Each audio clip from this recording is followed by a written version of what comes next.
C'est une enquête choc qui interroge et qui inquiète. Fruit de 3 ans de travail des sociologues Anne Muxel et Olivier Galland auprès de 7000 lycéens, intitulée La tentation radicale. Elle dresse le portrait d'une génération qui valide le recours à la violence pour défendre ses idées et qui ne condamne pas totalement les attentats contre Charlie Hebdo et l'hypercachère. Flora Sauvage. La tentation radicale, c'est l'enquête menée par 2 sociologues du CNRS pendant 3 ans auprès de 7000 lycéens des quartiers populaires après l'attentat de Charlie Hebdo. Dans leur étude, Anne Muxel et Olivier Galland révèlent que 80% des jeunes interrogés estiment que l'on ne peut pas se moquer des religions et que 68% d'entre eux pensent que les médias n'ont pas dit toute la vérité sur les attentats de 2015. On estime dans notre enquête qu'un bon tiers des jeunes musulmans adhèrent à cette conception absolutiste, c'est-à-dire une conception anti-relativiste de la religion. Il y a une seule vraie religion et une conception aussi où la religion doit dominer le monde séculier. Pour les auteurs de l'enquête, la radicalité religieuse concerne principalement les jeunes de confession musulmane. Une très grande majorité de ces jeunes musulmans pensent que la religion a raison contre la science dans l'explication de la création du monde. Voilà, donc une conception très éloignée de la société française et de l'histoire de la pensée française. Mais cet ouvrage est controversé dans la communauté scientifique. Il est considéré par certains comme un ouvrage à charge contre l'islam. Les auteurs de l'enquête dénoncent au contraire l'aveuglement de certains de leurs collègues.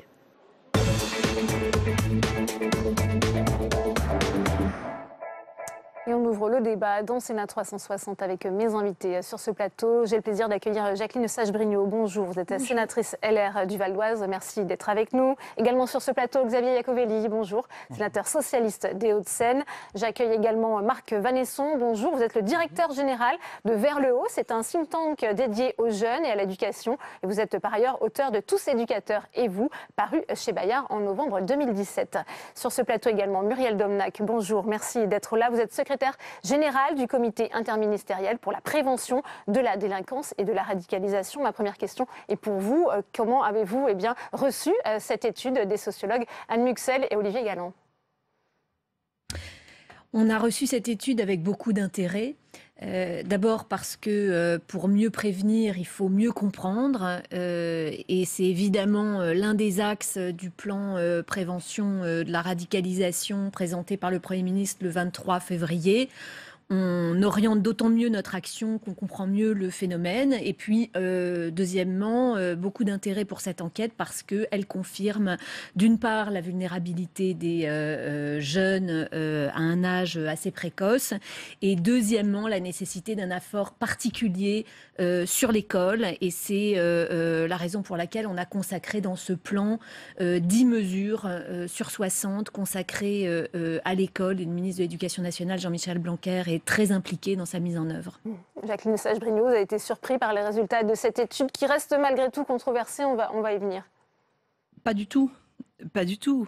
D'ailleurs, je suis sénatrice, mais moi, j'ai enseigné pendant 25 ans dans un lycée professionnel à Argenteuil. Donc, je sais un petit peu de quoi on parle. Moi, je ne suis pas du tout surprise. Parce que, et vous avez raison de poser les choses, il est grand temps qu'on puisse avancer. Ce phénomène, il n'est pas nouveau. Il n'est pas nouveau, on l'a juste occulté et mis sous la table. Et nous étions très peu nombreux depuis des années à dire qu'il y avait urgence et qu'on laissait faire des choses. Pour moi, dans ce qu'on constate aujourd'hui, il y a 2 dates qu'on n'a pas voulu voir comme quelque chose qui basculait dans notre société. Les premiers signes de cette radicalisation, c'est 2001, les tours de New York. C'est là qu'on a entendu pour la première fois dans les lycées et les écoles: on a tué des juifs. Moi, je l'ai entendu dans mon lycée. Donc voilà, oui, on va gagner, l'islam a montré que... C'est là qu'on a entendu les premiers signes. Pas aussi importants qu'aujourd'hui, mais on a commencé à les entendre en 2001. Puis après, en 2004, il a fallu quand même faire une loi pour se dire le voile à l'école. C'est pas neutre. Qui un jour, des gens de ma génération, aurait imaginé qu'on doive faire une loi? Donc il y a eu ça, 2001, 2004. Pour moi, ce sont des dates qui ne sont pas n'importe quelle date. Puis après, on a laissé un petit peu les choses se faire, et c'est une responsabilité collective, je veux dire, voilà, c'est une responsabilité collective politique. C'est-à-dire que, voilà, c'est une responsabilité politique collective. On n'a pas voulu, pour certaines raisons sur lesquelles on reviendra, mais poser la réalité de ce qui est arrivé aujourd'hui. Les attentats de Charlie sont arrivés par là-dessus. En 2015, c'est vrai que, d'une manière générale, là, on s'est dit, on est arrivé à un point où là, ça va quand même commencer à se tendre et à devenir dramatique. Moi, personnellement, j'ai lutté contre l'islam radical dans la commune que je gérais jusqu'à récemment. Je n'ai été aidée par les services de l'État qu'à partir de 2015, comme par hasard.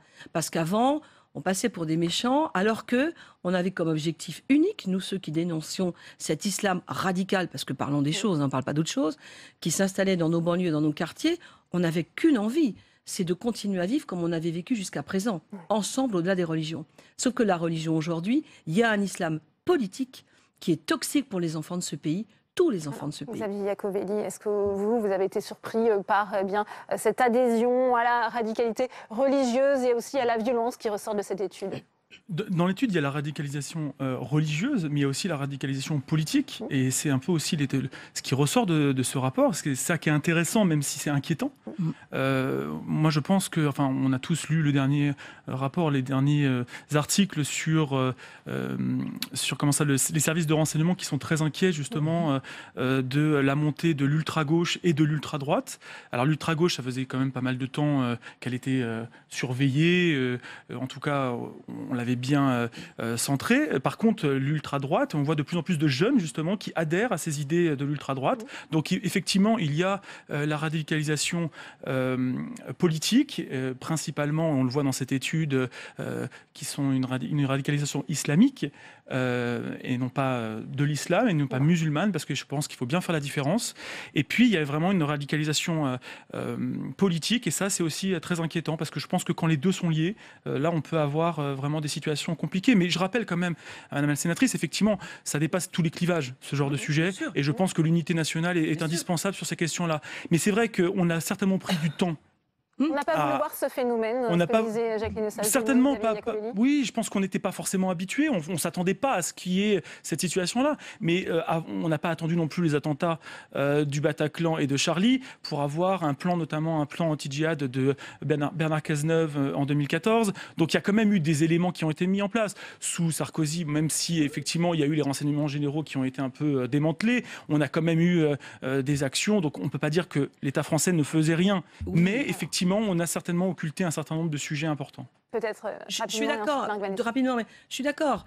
Sauf qu'il y avait des mots qu'on n'avait pas le droit de prononcer. Il y avait des phrases où c'était pas politiquement correct de les prononcer, il faut le dire. Et les élus de terrain ont aussi leur responsabilité. Parce que lutter contre la prise des quartiers par certains barbus, c'est la responsabilité des élus locaux aussi. Et moi, je suis très à l'aise avec ça, parce qu'il y en a de tous bords. Alors, moi, je pars d'un principe que... Et je l'ai souvent dit, les élus ne sont pas à vendre. Quand je dis ça, c'est que nous ne devons pas vendre notre âme pour gagner des voix ou pour ne pas en perdre. Voilà, nous sommes des enfants de la République. Moi, je suis une petite fille de la République. L'ascenseur social de la République, il est pour tout le monde. Et donc, c'est à nous, les élus aussi, de dénoncer et de ne pas accepter l'inacceptable, y compris dans notre mode de fonctionnement d'élu. Mais dénoncer, mais proposer aussi, parce que je pense qu'en termes, là je pense que monsieur pourra en parler, mais il faut au niveau de l'éducation, justement, il y a quelque chose de très important, et notamment, moi je vois Najat Vallaud-Belkacem qui avait travaillé, excusez-moi, sur les contrôles renforcés sur la scolarisation à domicile, parce qu'on voit bien qu'il y a aussi souvent un embrigadement à l'intérieur. On va y venir, si vous voulez bien, on va donner la parole à Marc Vannesson qui n'a pas encore parlé, allez-y. Non, c'est vrai que cette étude, effectivement, elle ne surprend pas ceux qui connaissent bien ces sujets et qui regardent. C'est vrai qu'on a eu une sorte d'occultation pendant des années parce que on n'a pas vu que le religieux revenait dans les cours de récréation, devenait un sujet identitaire pour beaucoup de jeunes parce que on avait été bercé par l'idée qu'on sortait de la religion, etc. Et puis là, hop, elle nous explose au visage avec des situations très conflictuelles parce que souvent pas bien assimilées. C'est-à-dire que j'ai publié un texte il y a quelques temps en disant ces jeunes sont moins touchés par la radicalisation que par le déracinement. Ça ne veut pas dire qu'il n'y a pas une radicalisation et qu'il n'y a pas un islam radical, évidemment, mais c'est-à-dire que le symptôme de départ, c'est un déracinement des jeunes qui sont isolés, ont des problèmes culturels très très lourds à gérer. Et ce que j'aime à dire, c'est que les jeunes de 2018 ne sont pas nés plus violents ou plus bêtes que leurs aînés. S'il y a un problème, c'est d'abord la responsabilité des adultes, c'est une responsabilité éducative.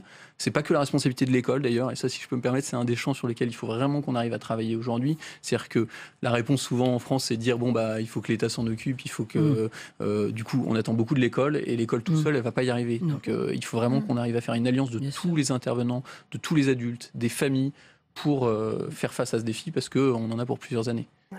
Muriel Domnac, c'est inquiétant cette étude puisque ça montre qu'il y a un terreau favorable auprès des plus jeunes, auprès de ces lycéens. Je rappelle que l'étude a été menée sur bien des adolescents âgés entre 14 et 17 ans.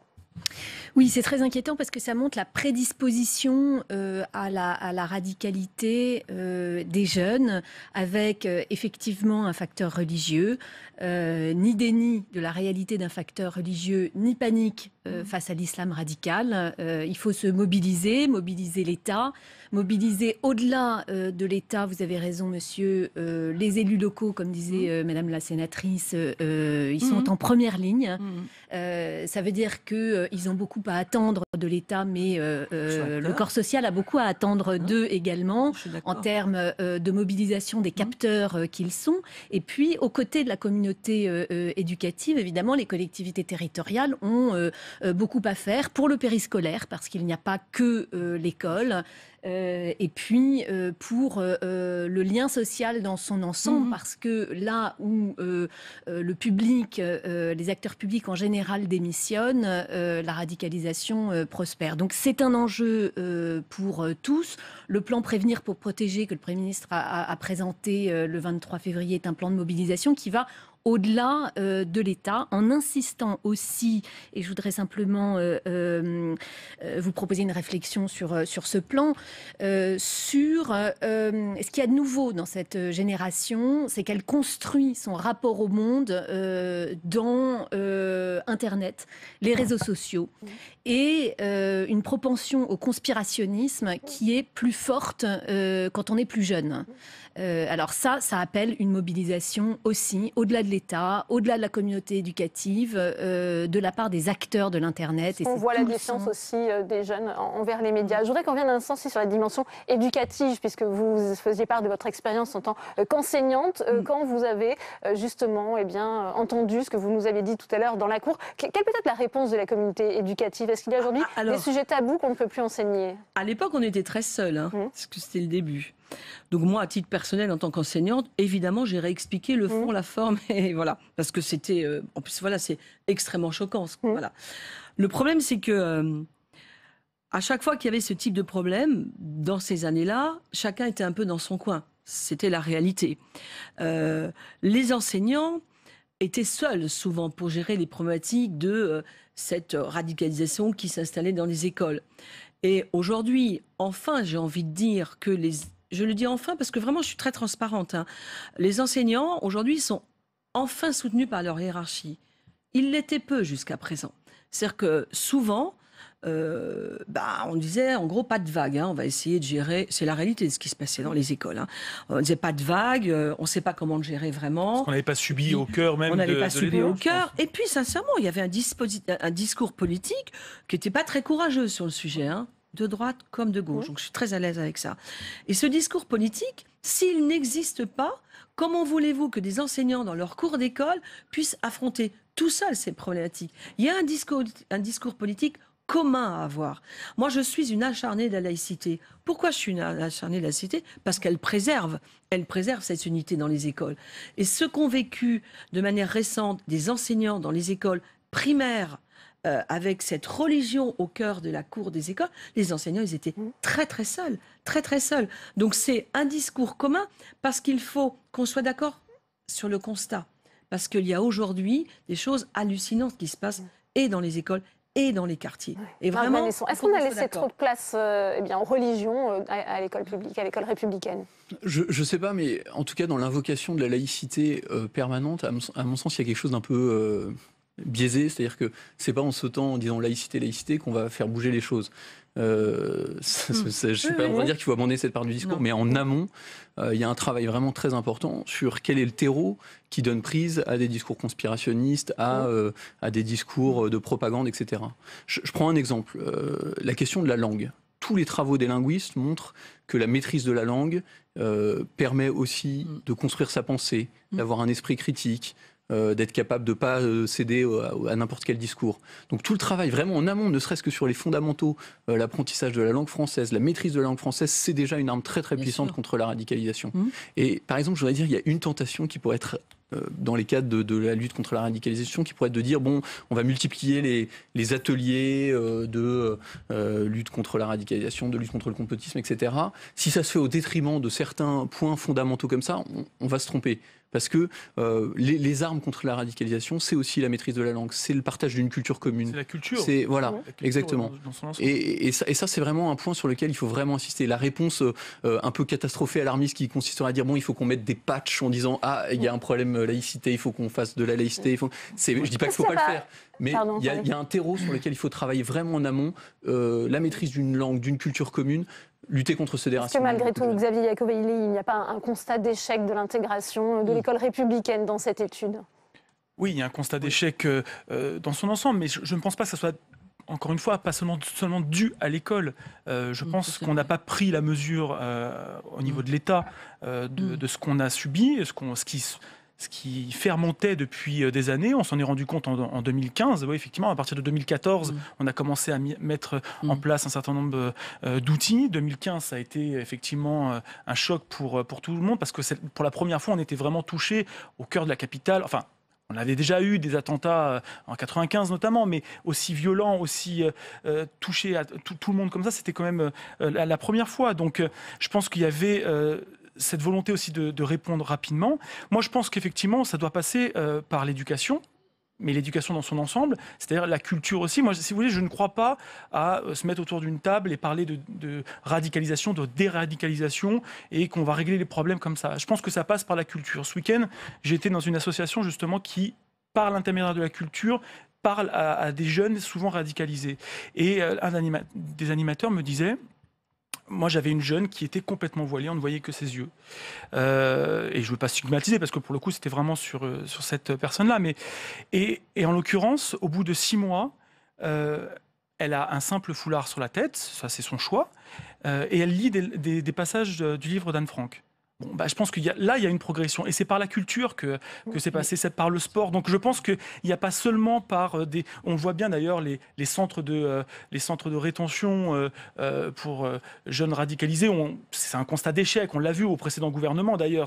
Et donc je pense que ça doit passer par tout le monde éducatif, culturel, associatif. Il faut que tout le monde soit, et bien sûr politique, mais ça c'est une évidence, mais il faut que tout le monde soit autour de la table pour trouver les meilleures solutions. Muriel Domnac, vous évoquiez les mesures annoncées par le gouvernement en ce moment pour lutter contre la radicalisation. Vous luttez aussi contre la prévention de la délinquance. On sait qu'il n'y a pas de profil type des jeunes djihadistes. On ne sait pas non plus dans quelle mesure ils se radicalisent et ils passent à l'acte. Quelles sont justement les mesures du gouvernement pour lutter contre ça ? On avait beaucoup parlé de déradicalisation, comme si on pouvait déradicaliser un individu au sens de la déprogrammation et de la reprogrammation d'un logiciel défectueux. La déradicalisation, dans ce sens-là, ça ne fonctionne pas. Ça a suscité des espérances sans doute irréalistes. On se concentre sur la prévention avec effectivement les acteurs de terrain qui ont fait leurs preuves et qui connaissent les problématiques de rupture des jeunes, qui les amènent souvent à la délinquance, à la toxicomanie. Donc, mobiliser les acteurs de terrain, qui sont souvent moins glamour que des gourous autoproclamés, entre guillemets, de la déradicalisation, et puis travailler sur le désengagement. Donc le désengagement par la réaffiliation avec un projet d'insertion professionnelle, souvent familiale aussi, mais en se fixant des objectifs réalistes. Il s'agit de détourner du passage à la violence et pas de reprogrammer un être humain. Évidemment, on a besoin d'un contre-discours qui soit non seulement celui de l'État, mais aussi celui de la société civile, parce qu'elle a une gamme beaucoup plus vaste, la société civile, dans sa diversité, y compris sur un registre humoristique, y compris ceux qui se revendiquent comme musulmans, parce que c'est l'affaire de tous, et qu'ils ont évidemment une voix à apporter. Encore une fois, pas de crispation. Je sais que l'étude a donné lieu à beaucoup de polémiques sur l'islam, et on sait que notre pays est très friand des polémiques. Ni déni du facteur religieux, c'est le bon sens, et étayé par les faits de voir qu'il y a un facteur religieux dans la radicalisation, mais pas de panique non plus face à l'islam, parce que évidemment ça crispe l'ensemble du corps social. Marc Vanesson. Non, c'est vrai que ce qui est intéressant dans cette étude, c'est que effectivement, on sort d'une approche uniquement socio-économique, qui est souvent un des biais de nos études. Et c'est vrai que, sur un autre sujet, par exemple la question du décrochage scolaire, quand on regarde les statistiques, on fait souvent des liens uniquement avec les questions socio-économiques. Alors ça a vraiment un impact et il faut qu'on tienne compte de ces facteurs. Intégrer aussi la dimension culturelle, c'est important si on veut vraiment accompagner les jeunes et permettre à chacun de réussir. Après, il y a un point quand même qui me paraît important, c'est que cette question de la radicalité, de la soif d'absolu de la jeunesse, elle est aussi normale et il ne faut pas non plus dramatiser. Il y a une très belle phrase de Bernanos qui dit par exemple que le jour où la jeunesse se refroidit, c'est l'ensemble du monde qui claque des dents. On a besoin aussi de cette fièvre de la jeunesse. Après, la question, c'est vers quoi on l'oriente, vers quoi elle se canalise. Et qu'est-ce qu'on lui propose aujourd'hui? C'est vrai qu'il y a une offre assez attractif pour une partie de la jeunesse en déshérence, en désespérance, incarnée par cet islam radical.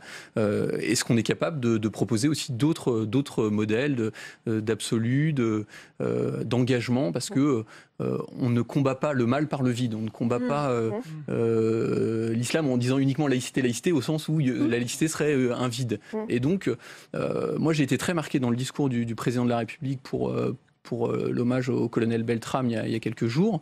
Voilà, cette mise en exemple, alors c'est quelque chose de très fort, ce geste, ça s'adresse pas forcément à chacun de nous dans notre quotidien, mais cet appel aux jeunes en leur disant, à travers le service, à travers l'engagement pour les autres, vous avez des voix. Et ça, il me semble que ça peut être un des points sur lesquels on pourrait travailler dans les mois à venir. Qu'est-ce qu'on peut proposer aux jeunes pour se donner, pour vivre des expériences d'amitié, de service, qui créent du lien, qui sortent des ghettos.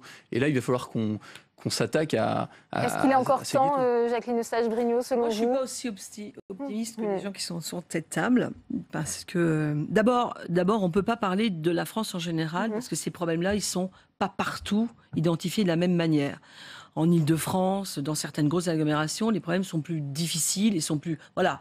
Vous allez au fin fond de certains petits villages, quand vous leur expliquez ce que l'on est. Voilà. Et là, on arrive sur la Donc, je veux dire, aujourd'hui, moi, je suis pas aussi optimiste que ça.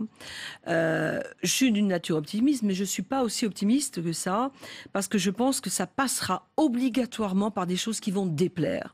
Et si ça déplaît, tant pis, parce qu'on n'a pas le choix aujourd'hui. Par exemple, je veux dire, quand on nous dit pas de panique. Je vous l'accorde, pas de panique, parce que nous sommes des élus responsables et des hommes engagés responsables. Mais si, il y a panique à bord. Il y a quand même... Je voudrais juste finir pour ça. Il faut... D'abord, on accepte quoi dans ce pays? On accepte quoi? Et jusqu'où on va soutenir des travailleurs, des acteurs locaux qui sont malmenés dans leur profession, au nom de la religion, au nom de la violence, pour qu'on aille les soutenir jusqu'au bout. Donc, qu'est-ce qu'on accepte et qu'est-ce qu'on accepte plus? Est-ce qu'on continue à accepter que dans les hôpitaux, des hommes refusent que leurs femmes soient vues par des médecins hommes? Est-ce qu'on va continuer à accepter ça? Est-ce qu'on va continuer à accepter des revendications dans des écoles pour les cantines où tout le monde veut manger végétarien, on sait pourquoi? Est-ce qu'on va continuer? Est-ce qu'on accepte? Et c'est ça le problème. Si on veut remettre les choses un petit peu à plat, c'est jusqu'où on doit accepter. Et qu'est-ce qu'on doit accepter? Et qu'est-ce qu'on n'accepte plus? Et comment on fait pour ne plus les accepter, même si ça fâche, même si ça bouscule. Je pense que c'est l'intérêt, c'est l'unité de notre pays aujourd'hui qui est en cause. C'est pas des vues d'esprit politiciennes, c'est l'unité de ce pays. Et moi, j'ai pas envie que ce pays bascule. Voilà. Muriel Domnac, je vous donne une toute petite minute pour conclure ce débat, si vous le souhaitez. Vous êtes d'accord? Vous acquiescez? Mais absolument, pas de déni.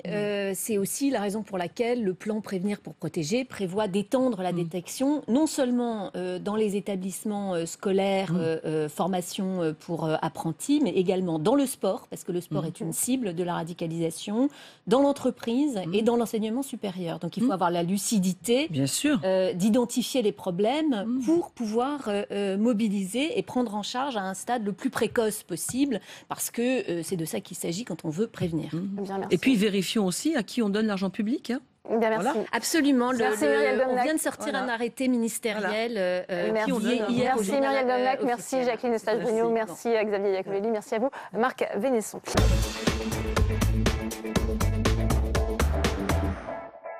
Cluzel, bonjour. Bonjour.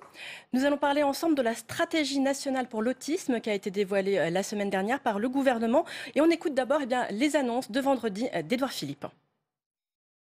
J'aimerais vous dire que cette stratégie représente un investissement inédit en faveur de l'autisme. Plus de 340 millions d'euros, c'est-à-dire 60% de plus que le précédent plan, seront consacrés aux 100 mesures concrètes que nous allons mettre en œuvre. Je crois que la présence de nombreux ministres aujourd'hui témoigne de la volonté réelle de ce gouvernement, sous l'autorité du président de la République, pour effectivement changer la donne. Changer la donne, c'est donc votre promesse aux personnes autistes et à leurs familles. Mais plusieurs associations, à l'issue de la présentation de son plan, ont dénoncé un plan sans moyens, ont parlé de leur déception immense, de leur vraie colère. Est-ce que vous comprenez leur réaction et qu'est-ce que vous leur répondez ? Je pense qu'au contraire, cette ambition, elle est à la hauteur des attentes des personnes parce que cette stratégie, elle a été construite avec les personnes et pour les personnes. Pendant 9 mois, nous avons concerté depuis les territoires avec les personnes et pour la première fois avec les personnes autistes elles-mêmes. Donc c'est vraiment la construction des personnes. Les ambitions financières sont à la hauteur. Comme le disait le Premier ministre, plus de 60% du plan précédent. Donc je pense sincèrement que nous avons les réponses à la hauteur de leurs ambitions. Justement, pour replacer dans le contexte, ce 4e plan autisme dévoilé la semaine dernière, c'est donc 344 millions sur 5 ans. C'est beaucoup mieux que le précédent plan qui était lui doté de 205 millions d'euros. Mais l'exemple que prennent les associations, c'est par exemple le plan Alzheimer qui a été doté de 1,6 milliard d'euros entre 2008 et 2012. Pour elles, le compte n'y est pas. Alors je pense que la stratégie est très innovante dans le sens où elle part des besoins des personnes d'être dans une société inclusive. Donc d'abord remettre la recherche vraiment au cœur de notre politique publique avec des ambitions énormes de pouvoir changer les maquettes des professionnels pour passer de la recherche fondamentale à la recherche appliquée et qu'enfin la France soit à la hauteur des recommandations de la Haute Autorité de Santé. Donc une vraie volonté d'être dans les bonnes pratiques qui ont fait leurs preuves et qui sont tout à fait maintenant consensuelles avec la Haute Autorité de Santé. Déjà, ça c'est une première chose. Deuxième chose, c'est une prise en charge très précoce, avec une intervention avant même que le diagnostic soit stabilisé.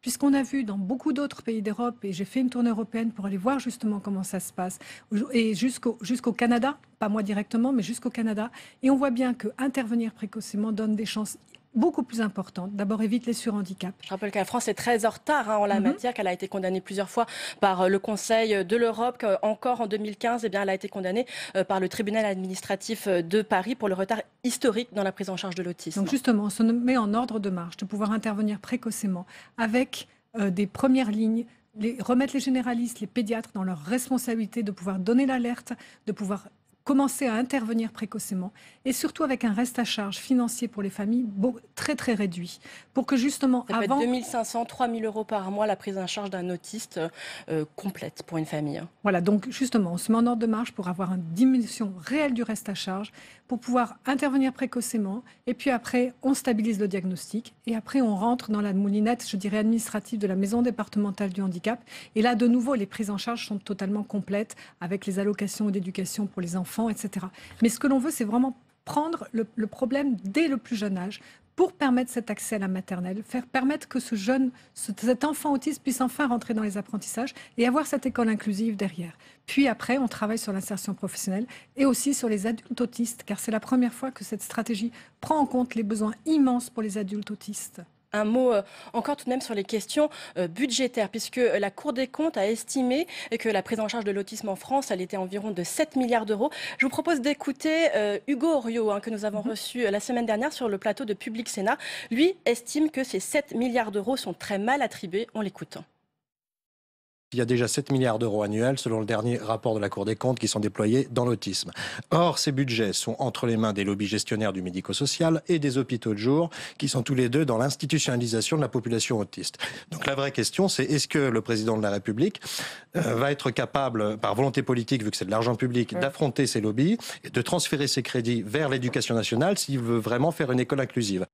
Est-ce que vous êtes d'accord avec l'analyse d'Hugo Oriot, il utilise des mots très forts, les lobbies gestionnaires de médico-social et de l'hôpital de jour, ces 7 milliards d'euros, il faut qu'ils aillent à l'éducation nationale. C'est exactement la grande transformation, au-delà de l'autisme, pour justement la politique handicap qu'on a mis en place. C'est faire sortir les professionnels des murs des médico-social pour aller dans le milieu ordinaire. Qui à l'école, qui en entreprise. Il faut qu'on arrive à transformer notre société, se servir des professionnels. On a la chance en France d'avoir un réseau médico-social, un réseau de professionnels de santé qui est quand même assez hors pair. En revanche, il faut qu'ils changent leur méthodologie de travail. On a un accompagnement au changement de ces professionnels. Il y a beaucoup d'associations gestionnaires qui sont déjà dans cette mouvance et je compte bien m'appuyer sur eux pour accélérer cette transformation. Donc oui, il faut redéployer les moyens. Ça, c'est très, très important. Accompagner les parcours, pouvoir accompagner les personnes qui en ont le plus besoin avec un encadrement renforcé, donc des vrais services d'accompagnement professionnel au service du parcours. C'est toute la dimension de cette stratégie. Pourquoi nous parlons de stratégie? Car nous sortons du seul schéma médico-social. De stratégie et non pas de plan. Oui, parce qu'auparavant, les 200 millions, il y en avait plus de 190 qui étaient issus du médico-social. On change la donne dans le sens où le ministère de l'Enseignement supérieur, de l'Éducation nationale, de la Santé, de l'Emploi contribue et financièrement et de façon opérationnelle à mettre en œuvre cette stratégie. Donc c'est vraiment national, c'est collectif, c'est interministériel. Alors l'école est au cœur de cette stratégie. Emmanuel Macron, l'année dernière, lors de sa carte blanche qu'il avait dite en faveur du handicap et en faveur notamment de la prise en charge de l'autisme, s'était engagé à créer tous les postes d'auxiliaires de vie scolaire qui étaient nécessaires. Est-ce que vous allez le faire? On sait qu'aujourd'hui, ce sont des postes trop peu nombreux, les personnes sont très peu formées et très mal payées. On accentue la professionnalisation des accompagnants d'élèves en situation de handicap, mais surtout, encore une fois, je le redis, on déplace le médico-social dans l'école. C'est une école inclusive de demain que l'on construit avec Jean-Michel Blanquer. C'est une université inclusive que l'on construit avec Frédéric Vidal, puisqu'on va faire des universités ASPI-friendly pour permettre justement aux autistes Asperger aussi d'accéder aux études supérieures en vue d'une meilleure insertion professionnelle. En France, on est un des seuls pays qui ne revendiquons pas ces compétences d'autistes Asperger dans les entreprises. Mais les autistes ne font pas du tout que les Asperger. Bien sûr que non, c'est bien pour ça que nous avons plus d'un tiers de la stratégie nationale qui est consacrée aux adultes qui ne seront pas en capacité d'accéder à des études supérieures, mais en revanche qui ont le droit à un logement, à un vivre chez soi décent, à une prise en charge adaptée. Donc je dirais tout le spectre de l'autisme est accompagné dans cette stratégie nationale, du plus haut justement à ceux qui en ont le plus besoin d'être encadrés. C'est bien pour ça qu'on met le paquet sur l'école, avec des maternelles, avec les unités d'enseignement maternel qui sont presque 1 euro Éducation nationale, 6 euros du médico-social. Donc vous voyez bien qu'on intègre les moyens du médico-social dans l'école. Et après, nous avons l'insertion professionnelle, bien sûr, avec, comme vous l'avez très, très joliment illustré, le Café Joyeux, donner la place, toute sa place aux personnes handicapées dans le monde de l'emploi. Ça, c'est très important. Et j'en profite pour vous parler du Duo Day, le 26 avril. Et là, je vous propose de faire cette journée du Duo Day, c'est-à-dire travailler avec une personne handicapée pour que cette rencontre puisse se faire découvrir des nouveaux métiers. Rendez-vous est donc pris. Vous venez de parler de ces adultes autistes. Comment est-ce que vous jugez leur situation de tous ces adultes qui n'ont pas été pris en charge suffisamment tôt, qui aujourd'hui sont dans des structures inadaptées?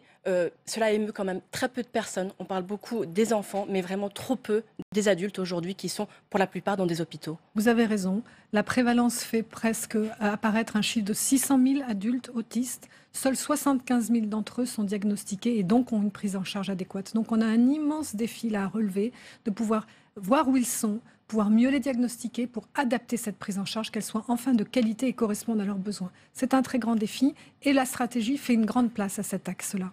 Un autre sujet, les inégalités territoriales dans le traitement de l'autisme. Selon les centres ressources autisme dont on dépend, on n'a pas du tout les mêmes possibilités de soins. C'est une très grande inégalité territoriale. Nous sommes ici au Sénat, à la Chambre des territoires.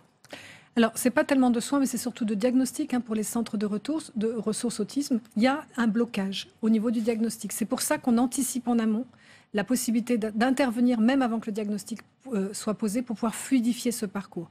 Vous avez raison, il faut absolument qu'on se mette en ordre de bataille sur l'équité sur le territoire. On le voit bien qu'il y a aussi des problématiques administratives au sein des maisons départementales des personnes handicapées avec des traitements différents. Un mur administratif pour de très nombreuses familles. C'est un mur administratif, mais j'attends beaucoup de la mission que nous avons confiée à Adrien Taquet et Jean-François Serre sur la simplification de l'accès au droit pour pouvoir vraiment déverrouiller ce mur administratif, comme vous l'avez très bien dit. Il faut qu'on accélère les délais de traitement, il faut qu'on soit beaucoup plus équitable. Les conseils départementaux sont très impliqués dans cette politique du handicap et dans la stratégie nationale, ont répondu présent aussi et en concertation et en optique d'ouvrir des services justement qui dépendent de leur financement. Un tout dernier mot sur le retard français, c'est aussi dû à cette guerre de l'autisme, entre ces querelles entre notamment neurologues et psychiatres. Vous, comment vous situez-vous? Est-ce que vous estimez, à l'image de la Haute Autorité de Santé en 2012, qu'il y a une approche qu'il faut disqualifier, ou est-ce que vous voulez réconcilier tout le monde? Alors en fait, maintenant, c'est les recommandations de bonne pratique de la Haute Autorité de Santé qui font foi et qui vont s'appliquer. Dans la concertation qui a été menée par Claire Compagnon, vraiment, ça a été une concertation apaisée. On a pu mettre tous ces professionnels de la santé, de milieux très divers, autour de la table. Et ce consensus de cette stratégie, elle est issue de cette concertation. Donc j'ai vraiment très bon espoir qu'on va pouvoir enfin aller de l'avant, rattraper ce retard en remettant surtout la recherche au cœur de notre politique publique. Merci beaucoup Sophie Cluzel d'avoir répondu à mes questions.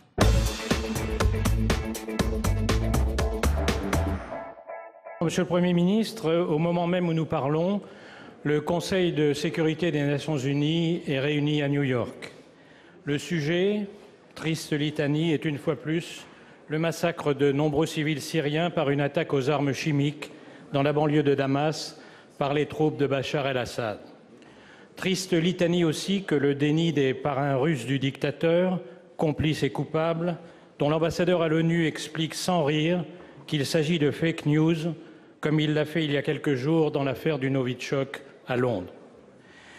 Le ministre de l'Europe et des Affaires étrangères a annoncé ce week-end que la France prendrait ses responsabilités pour faire respecter le droit international. Je n'interviens pas ici, Monsieur le Premier ministre, pour vous demander d'annoncer que vous allez envoyer les avions et les bombes. D'abord, au cas où vous auriez décidé de le faire, vous n'allez évidemment pas prévenir à l'avance. Mais par ailleurs, nous connaissons trop désormais les conséquences catastrophiques de certaines, entre guillemets, guerres humanitaires, pour ne pas réfléchir à deux fois à la nature de notre réponse. Mais il faut se rendre à l'évidence, la même situation s'est présentée il y a un an. Les Américains ont alors frappé une base vide, un acte sans lendemain. Et les massacres ont recommencé et les gaz ont refait leur apparition. Ma question est la suivante, Monsieur le Premier ministre. Y a-t-il un moyen pour la France et ses alliés de mettre fin à l'impunité des auteurs de ces actes inhumains? Et comment la France peut-elle agir face à un régime irresponsable soutenu par un membre du Conseil de sécurité? Pour vous répondre, la parole est à Monsieur le Premier ministre. Monsieur le Premier ministre, vous avez la parole. Monsieur le Président, Mesdames et Messieurs les sénateurs, Monsieur le Président Malhuret. Un an presque jour pour jour après le massacre de Khan Cheikhoun, deux nouvelles attaques à l'arme chimique sont intervenues récemment. Et avec ces deux attaques chimiques, c'est une nouvelle fois le droit international et l'expression de la plus simple humanité qui a été bafouée. Ces atteintes, elles sont le fait du régime syrien et elles traduisent le fait que le régime syrien, le système auquel nous faisons face, est un système qui ne reculera devant aucune transgression pour obtenir ce qu'il cherche, c'est-à-dire la fin militaire de toute résistance ou de toute opposition. L'emploi de l'arme chimique, la guerre dure depuis 7 ans, Monsieur le Président, et elle a fait un nombre de morts considérable. Mais l'emploi de l'arme chimique ne ressemble pas, ne peut pas être mis dans la même catégorie que l'emploi d'autres armes. Avoir recours à l'arme chimique, c'est fondamentalement transgresser l'ordre international. C'est assumer une violation caractérisée du protocole de 1925, de la Convention de 1993 et de plusieurs résolutions des Nations Unies. Utiliser l'arme chimique, c'est dire quelque chose, c'est faire quelque chose. Et je crains, Monsieur le Président, que notre réponse à l'utilisation de cette arme ne dise quelque chose sur nous, de notre réaction, de la capacité que nous avons et de l'engagement que nous avons à faire respecter un ordonnancement international fragile, c'est vrai, mais auquel nous sommes attachés. Face à ces événements qui, je veux le dire, sont d'une extrême gravité, le Président de la République l'a dit, la France assume ses responsabilités. Nous avons saisi le Conseil de sécurité, il s'est réuni hier, il se réunit à nouveau aujourd'hui pour demander l'arrêt des hostilités, pour demander l'instauration d'un cessez-le-feu immédiat et pour insister sur la nécessité de créer, ou plus exactement, Monsieur le Président, de recréer un mécanisme d'enquête internationale sur les attaques chimiques. Pour ce faire, nous nous coordonnons évidemment étroitement avec nos alliés et avec nos partenaires, notamment les États-Unis d'Amérique. Deuxième axe, nous agissons pour que jamais, et j'y insiste, jamais l'emploi d'armes chimiques ne puisse avoir lieu en se prévalant d'une impunité quelconque. C'est bien le sens de l'initiative qui a été lancée par Jean-Yves Le Drian, le ministre de l'Europe et des Affaires étrangères, en janvier dernier, pour faciliter l'identification des individus ou des entités qui collaborent à ces programmes d'armes chimiques. Pour conclure, mesdames et messieurs les sénateurs, je voudrais dire que l'émotion et l'horreur que suscitent ces actes est évidemment partagée sur tous ces bancs. Nous savons tous ici que la solution à la crise syrienne sera une solution politique et qu'aucune autre solution ne peut durablement régler le problème syrien. Mais je veux le dire, monsieur le sénateur, monsieur le président, il ne peut pas y avoir de diplomatie crédible si de telles atrocités ne donnent pas lieu à une réponse forte, à une réponse unie, à une réponse résolue de la communauté internationale.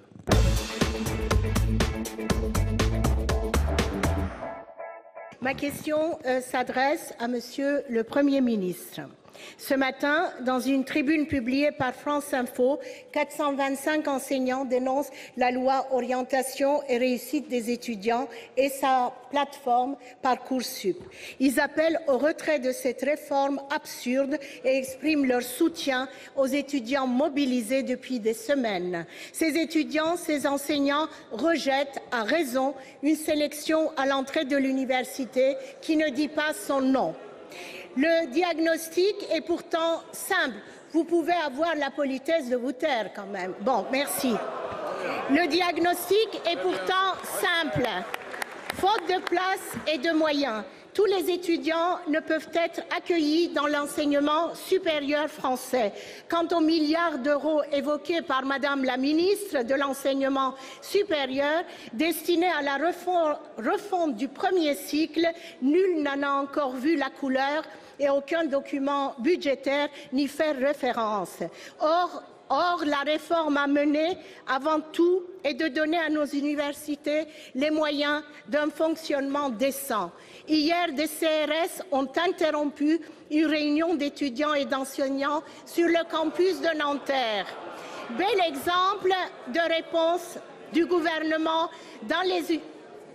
Mais je finirai mon texte quand même, vous voyez. Bon. Une réunion d'étudiants et d'enseignants sur le campus de Nanterre. Bel exemple de réponse du gouvernement à la contestation de sa politique. Il répond par la violence. Violence dans les universités, à Notre-Dame-des-Landes. Violence physique ou symbolique contre tous ceux qui résistent à vos réformes. Ma question est simple. Monsieur le Premier ministre, pour les étudiants, mais aussi pour les cheminots, les soignants, les avocats, les magistrats, pour tous ceux qui défendent le service public, allez-vous persévérer dans la stratégie du pourrissement et du clivage ou ferez-vous enfin le choix de la détente et de la concertation en revenant, s'il le faut, joué les arrêts de jeu, mais on conclut. dont les premiers acteurs concernés ne veulent pas. Bel exemple de démocratie. Alors, la réponse est au ministre de l'Enseignement supérieur, de la Recherche et de l'Innovation. Madame. Monsieur le Président, Mesdames les sénatrices, Messieurs les sénateurs, Madame la sénatrice Benbassa. Il est très important de ne pas mélanger deux choses. Ce qui se passe effectivement dans certaines universités avec des étudiants qui débattent, qui sont en assemblée générale, qui parfois contestent, et c'est leur droit. Et puis, la violence qui est organisée par de petits groupes qui n'ont qu'une volonté, c'est trouver une tribune au sein des universités. Et je tiens à vous le dire, les universités sont des lieux de liberté, des lieux de débat, et ce ne sont pas des lieux que l'on peut récupérer politiquement. Ce qui s'est passé hier à Nanterre, c'est très simple. C'est une trentaine d'individus qui débarquent à 6h30 du matin, qui cassent des portes.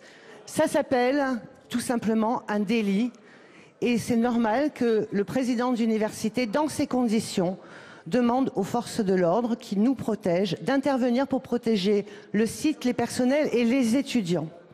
Et c'est ce qui s'est passé hier à Nanterre, je tiens à vous le rassurer. Je voudrais qu'on arrête la désinformation sur le fait que nous braderons les diplômes, c'est faux. La désinformation sur le fait qu'il n'y aura plus de compensation ou de redoublement, c'est faux.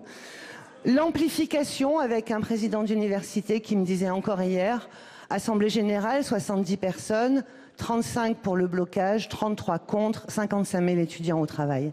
C'est ça la réalité des universités.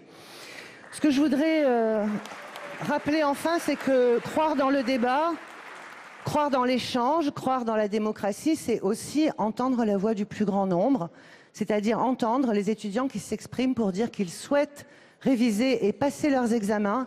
C'est aussi entendre le vote de la majorité des représentations et des organisations syndicales, des personnels et des étudiants qui ont approuvé la loi et respecter le vote de ce Parlement qui a choisi de supprimer le tirage au sort.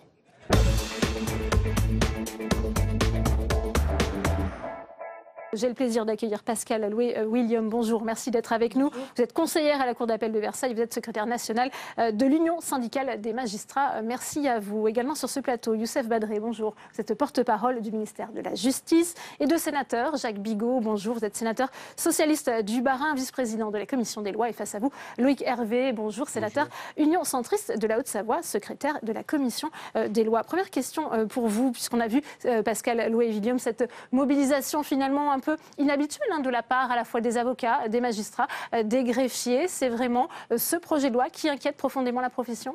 Oui, elle inquiète la profession, mais elle doit surtout inquiéter la population, les citoyens. Et d'ailleurs, ce jour, on a voulu, et on l'a fait d'ailleurs à travers les rues de Paris, parler aussi aux citoyens. Et on a beaucoup échangé, on a eu un accueil extrêmement chaleureux et les documents qu'on donnait étaient gardés. On a répondu à des questions multiples, y compris de personnes de nationalité étrangère qui étaient effarées quand on leur disait, par exemple, qu'en France, on consacre que 64 € par habitant pour le budget de la justice. À votre réponse, Youssef Badré, est-ce que finalement, le gouvernement a un petit peu sous-estimé le mécontentement des professions de justice face à ce projet de loi ?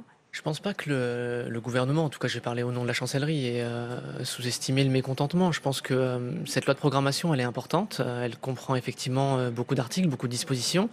Elle est née il y a plusieurs mois de ça, de ce que la ministre avait appelé les chantiers de la justice, qui touchent le numérique, la procédure pénale, la procédure civile, qui touche également l'adaptation du réseau. Je pense que cette mobilisation aujourd'hui révèle plusieurs choses. Elle révèle d'une part le sentiment de ne pas être laissé sur le bas-côté par les professions, et c'est à juste titre tout à fait justifié par les avocats, et également par les magistrats.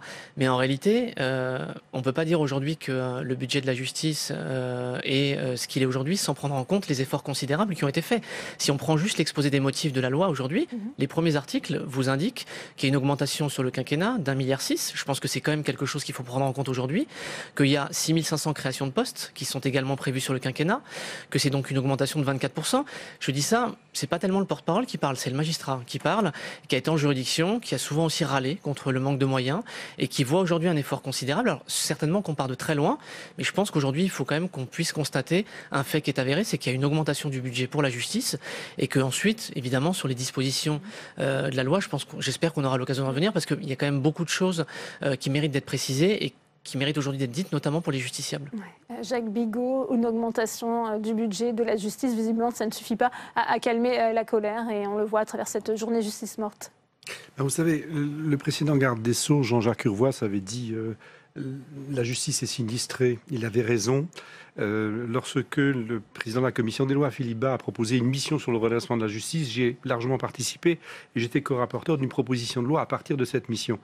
Notre affirmation était claire, il faut une loi de programmation financière.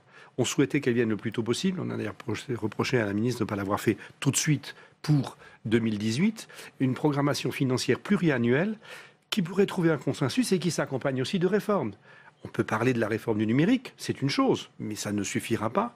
La question de l'organisation et de la place des juridictions est un vrai sujet sur lequel on est plutôt assez en phase avec la chancellerie sur l'idée de, on a inscrit dans notre rapport, un tribunal de première instance de préférence par département, du bien de préférence, parce qu'il faut voir ensuite quelle est l'importance de la population du département, mais pas de suppression de lieux de justice, c'est-à-dire d'arriver à ce qu'il y ait des lieux de justice de proximité.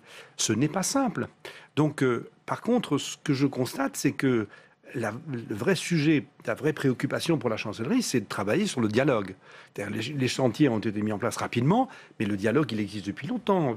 Christiane Taubira avait lancé déjà du dialogue en 2013.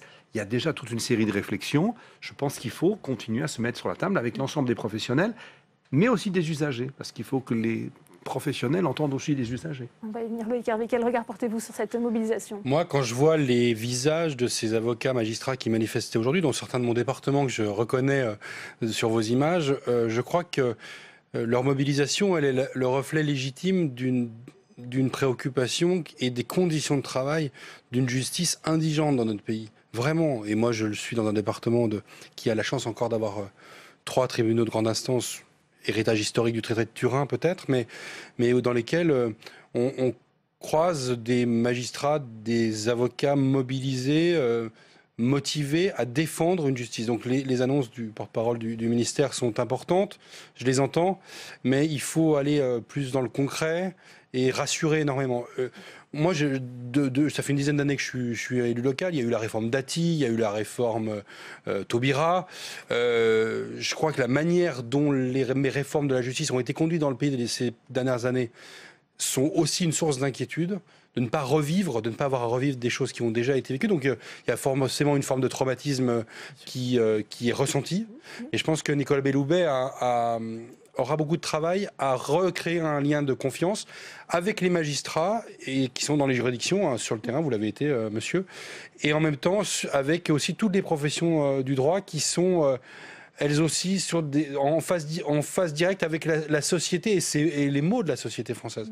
Et en cela, moi, je trouve qu'on doit écouter ce qui se passe parce que pour voir une mobilisation de ce niveau-là, il faut l'entendre. En plus, vous avez, madame, une mobilisation de bon enfant qui est ouverte, ouverte sur les gens, ouverte sur les élus. Nous-mêmes élus parlementaires, dans notre département, je parle de la Haute-Savoie, on a été associés d'emblée, on a rencontré les chefs de juridiction au niveau des cours d'appel, au niveau des tribunaux de grande instance. Donc vraiment ce projet de loi, selon les magistrats, va éloigner le justiciable du juge. Je vous propose d'écouter justement Nicole Belloubet. Elle était au micro de Tam Tranui. Pour elle, aucun lieu ne sera fermé. On l'écoute.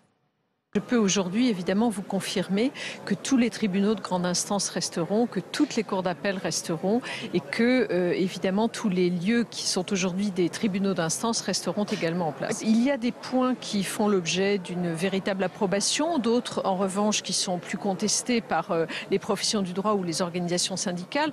Tout cela me semble normal et nous sommes d'ailleurs engagés dans une phase de concertation à cet effet. Pascal Louis-William, aujourd'hui, on voit les arguments de la garde des Sceaux n'arrivent pas à vous convaincre. Les réformes, il en faut dans la justice, elle en a besoin, elle est misérable et elle est sous-équipée, elle est sous-dotée en moyens, magistrats, personnel et outils numériques. Donc il faut la numériser, évidemment, il faut la moderniser sous différents aspects, mais il faut aussi protéger les plus faibles des citoyens.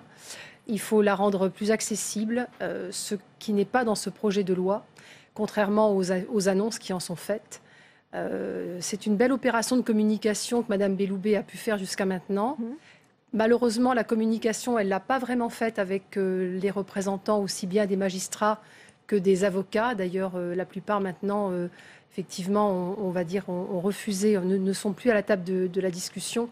Même si, en tout cas pour l'USM, il a toujours été envisageable de pouvoir parler, parce que nous sommes un syndicat qui parle et qui dialogue. Mais encore une fois, il faut vraiment prendre les choses impérativement et prendre une réforme qui soit d'envergure. Cette réforme, elle n'a pas un financement suffisamment élevé. La trajectoire Est-ce que vous êtes d'accord budgétaire... pour quand même réformer, un peu rationaliser, pour donner plus d'efficacité aujourd'hui à la justice? Alors l'efficacité, oui, mais vous savez, l'efficacité, elle est déjà là, parce que quand on regarde, par exemple, le nombre de décisions que rend un magistrat du parquet en France, et quand on compare avec les magistrats des autres parquets européens, on voit que c'est le magistrat français qui est le plus performant. Et c'est pareil pour les juges, et c'est pareil pour les fonctionnaires de greffe.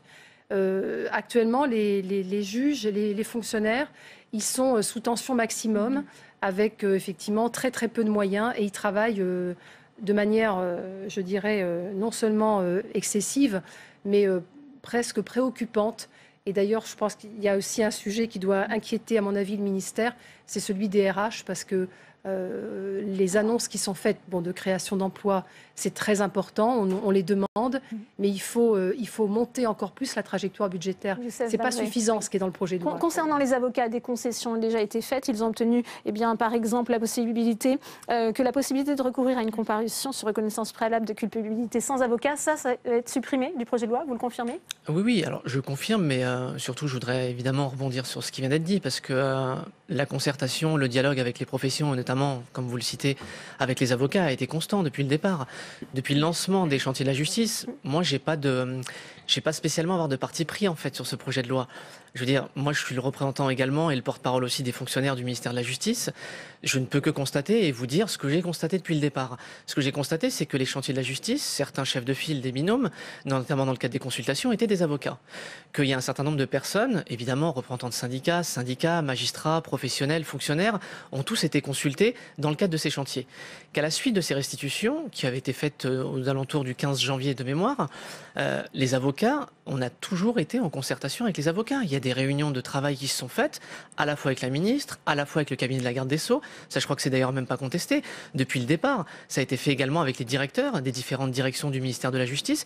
Et c'est d'ailleurs, je veux dire, c'est d'une logique évidente dans la mesure où qui dit concertation dit forcément que quand vous me dites qu'il y a des éléments qui ont été modifiés dans le projet de loi, c'est bien la preuve qu'à un moment donné, il y a eu une demande et que cette demande a été reçue. Est-ce que la justice de proximité est mise en danger, menacée par ce projet de loi? Moi, je prends uniquement l'exposé des motifs et le texte tel que j'ai, le même texte que mes collègues ont et les avocats ont. Je ne vois à aucun endroit mentionner le fait que les tribunaux d'instance sont supprimés.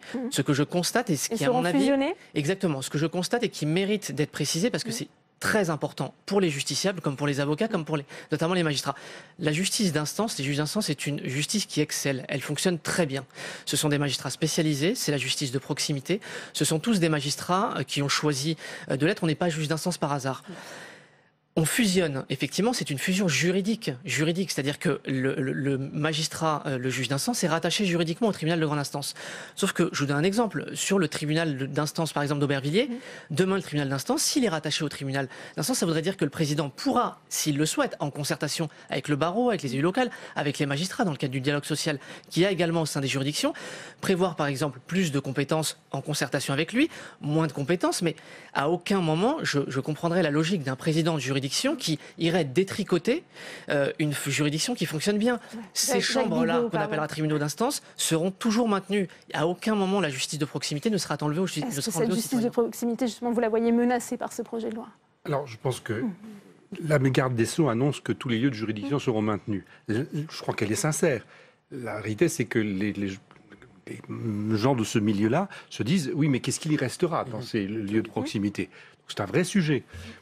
Quand je prends le tribunal d'instance, je suis en ancien du barreau de Strasbourg. Dans la métropole de Strasbourg, il y a 3 tribunaux d'instance. Est-ce qu'il faut 3 tribunaux d'instance ou un seul tribunal qui regroupe? Par contre, effectivement, dans ce même département, il faut qu'il y ait des tribunaux d'instance qui m'atteignent. Maintenant, le vrai sujet, c'est si on fait, comme nous le proposons dans notre mission, un tribunal de première instance, le nom de tribunal d'instance disparaît, c'est des fonctions internes au tribunal d'instance. Mais le juge d'instance est compétent en matière de tutelle et de curatelle des majeurs, plus des mineurs. Il peut y avoir un intérêt à ce qu'il y ait un regroupement d'un pôle familial au sein des tribunaux de première instance, mais qui soit aussi capable de travailler dans la proximité. Le vrai sujet, c'est ça. Et souvent, en matière de curatelle ou de tutelle, c'est les greffiers qui font le travail. Donc, c'est ce mode de fonctionnement qui mérite des discussions et des explications. Tribunal de première instance, de préférence par département, nous l'avons mis dans notre rapport de mission, mais sous condition, devons vérifier quel est le nombre. On a entendu parler du tribunal de Béziers. Béziers et Montpellier sont dans le même département, mais c'est vrai que c'est un département très densément peuplé, donc qui justifie parfaitement l'idée de 2 tribunaux. Ensuite, il y a le problème d'organisation. Le procureur de la République, sincèrement, c'est un vrai sujet pour les procureurs. Ils sont dans un même département, confrontés à une administration départementale, une protection de justice départementale, une police départementale. Et puis, vous avez des départements dans lesquels il y a 2 procureurs qui sont en discussion avec ces administrations. Il faut peut-être essayer de trouver des simplifications et des améliorations. Je pense que si on se met tous autour de la table, on y arrivera. Et j'espère surtout que lorsque le projet de loi arrivera à l'Assemblée nationale, nous aurons des députés qui discuteront après vous avoir entendu sur le terrain. Je pense que c'est ça ce qui est important. La pire des choses qui puissent nous arriver, c'est qu'il n'y ait pas un débat. Je peux vous dire que sur les projets de Mme Taubira et de M. Urvoas, nous avons eu de vrais débats, y compris leurs amis politiques. Le projet sera présenté en Conseil des ministres la semaine prochaine. Loïc Hervé, sur cette organisation territoriale, elle inquiète forcément. Elle inquiète forcément, et je ne crois pas faire d'erreur en disant qu'elle échappe à la loi. C'est plus le législateur aujourd'hui qui définit la cartographie d'organisation de la justice dans notre pays. Nous l'avons nous-mêmes parlementaires abandonnée et elle est de l'ordre du règlement. Et la mobilisation des parlementaires, d'ailleurs, de toutes les régions et de toutes les sensibilités, et la première a été celle-là, de vraiment, vis-à-vis de Madame la ministre et garde des Sceaux, de bien lui dire que cette question-là, elle est essentielle pour les élus locaux et pour les parlementaires que nous sommes, parce que c'est la première question. Mais il y a une question qui est subséquente, c'est la question de la spécialisation. Et on dit aujourd'hui, et j'entends bien ce que mon collègue Bigot explique, en disant par département ou par cour d'appel, il est nécessaire, parce qu'il y a des spécialités. Moi, je suis d'un territoire de montagne, frontalier, c'est naturel qu'on spécialise des magistrats sur des thématiques. La crainte qu'on a, c'est de voir disparaître dans les lieux de juridiction les plus subsidiaires des missions qui sont des missions nobles, et on aurait des missions nobles au niveau départemental et puis des missions dites de proximité, donc subsidiaires et moins intéressantes.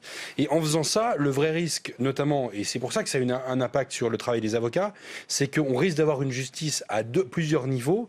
Alors, la spécialisation en soi, elle n'est pas mauvaise. Plusieurs niveaux, plusieurs vitesses, c'est ce que vous voulez dire ? C'est le vrai risque. Et c'est vraiment un travail qui sera un travail, d'ailleurs, j'imagine, des chefs de cour, et en lien avec tous les acteurs que sont les magistrats, les avocats, les élus, pour qu'on arrive à garantir ce service public de la justice de manière consolidée et qu'on permette d'avoir cette proximité-là, mais une proximité qualitative. Pascal William et ensuite Youssef Benri. Oui. Ce qui pose question vraiment un problème énorme dans ce projet de loi, c'est la suppression de la spécialisation de juge d'instance. Je crois que le juge d'instance, vous l'avez dit, on n'est pas juge d'instance par hasard. Moi, je l'ai été pendant 10 ans. C'est des fonctions de proximité où vous avez les personnes en direct, sans avocat, des contentieux souvent très techniques, les saisies des rémunérations, les tutelles également, ou le droit successoral, parfois le droit international privé aussi, avec des patrimoines parfois extrêmement importants. Voilà, c'est des situations dans lesquelles vous êtes vraiment... vous devez dire le droit tous les jours dans des contentieux très complexes.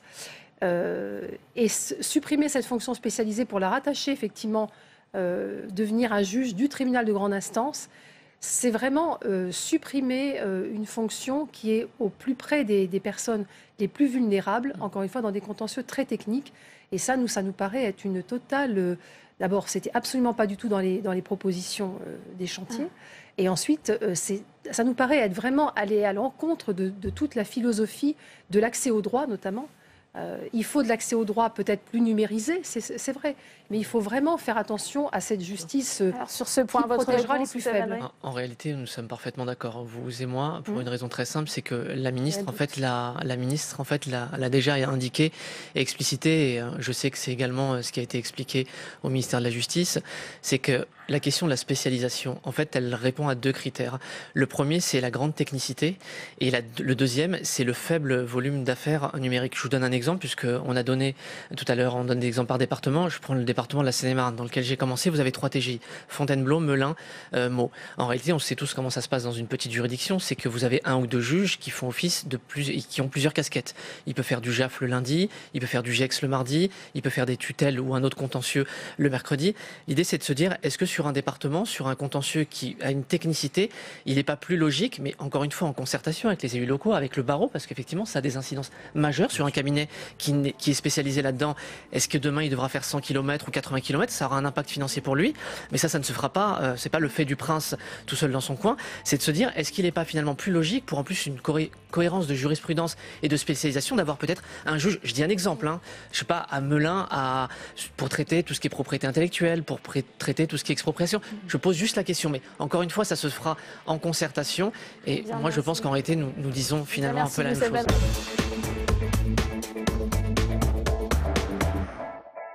continue l'analyse de l'intervention d'Emmanuel Macron avec mes invités sur ce plateau. J'ai le plaisir d'accueillir Françoise Gatel. Bonjour, merci d'être avec nous. Vous êtes sénatrice centriste d'Ille-et-Vilaine. Également sur ce plateau, Martha de Cidrac. Bonjour, bienvenue à vous. Vous êtes sénatrice LR des Yvelines. Jean-Claude Tissot est également avec nous. Bonjour, sénateur socialiste des Côtes-d'Armor. Et j'accueille Jean-Marc Gabouty. Bonjour, vous êtes sénateur RDSE de la Haute-Vienne. On va parler de cette mesure, de cette limitation des 80 km/h. Françoise Gatel, on sait que le chef de l'État était très attendu. Cette mesure fait grincer des dents les élus locaux et aussi les habitants des territoires concernés. Est-ce qu'il vous a rassuré?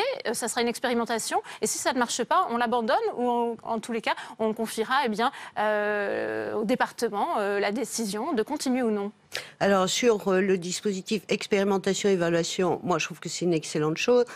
Personne ne peut nier que la vitesse est cause d'accident. Moi, j'aurais toutefois préféré que le gouvernement confie et demande à chaque département d'élaborer un plan de limitation de vitesse sur les routes, parce que pour vivre dans un département, on va dire urbain ou semi-rural, je sais qu'il y a des routes où on peut rouler à 90 sans gros danger, et d'autres routes où sans doute il faut limiter la vitesse. Donc, je crois que c'est l'exemple d'une décision qui est sans doute juste et sage, mais qui illustre bien la nécessité de travailler en harmonie et en concertation avec les collectivités locales. Et j'aurais aimé que ce fût fait au départ.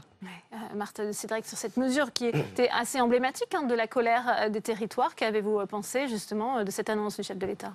Alors je partage l'analyse de ma collègue Françoise Gatel, parce qu'effectivement une telle mesure qui concerne aussi de façon aussi marquée nos territoires, il est nécessaire que cela soit totalement associé à ce type de dispositif. Une expérimentation, pourquoi pas?